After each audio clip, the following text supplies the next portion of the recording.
Millions of pensions are worried Labour could be coming after them after the Prime Minister and Chancellor warned of a painful budget. They claimed it's needed to fix a £22 billion black hole in the nation's finances. Both the PM and Chancellor Rachel Reeves have made it clear they won't shy away from making difficult decisions, and according to some reports this could mean slashing the country's state pension bill. Ms. Reeves has already faced stiff criticism after cutting the number of pensioners who can receive winter fuel payments, and it's feared with her party's promise not raise income tax, VAT or national insurance, she will now come after older people again for their pension payments. Under current rules, everyone aged 66 receives £11,502 a year as long as they have paid 35 years' worth of national insurance contributions. The national state pension bills cost the Treasury around £124 billion this financial year. According to The Telegraph, the state pension could become unaffordable, and experts warn the Chancellor may come after the amount pensions are entitled to without being taxed.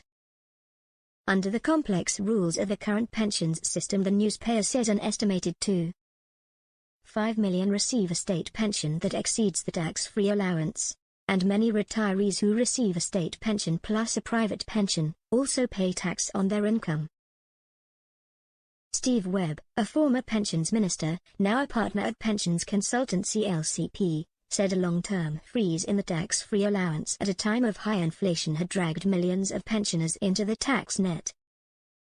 He added, "This policy was expected to end soon, but there must be a chance that a cash-strapped chancellor will go on with the freeze even longer." The very nature of the tax system is slowly changing from being one where a minority of pensioners pay tax at all to one where paying tax in retirement is set to become the norm.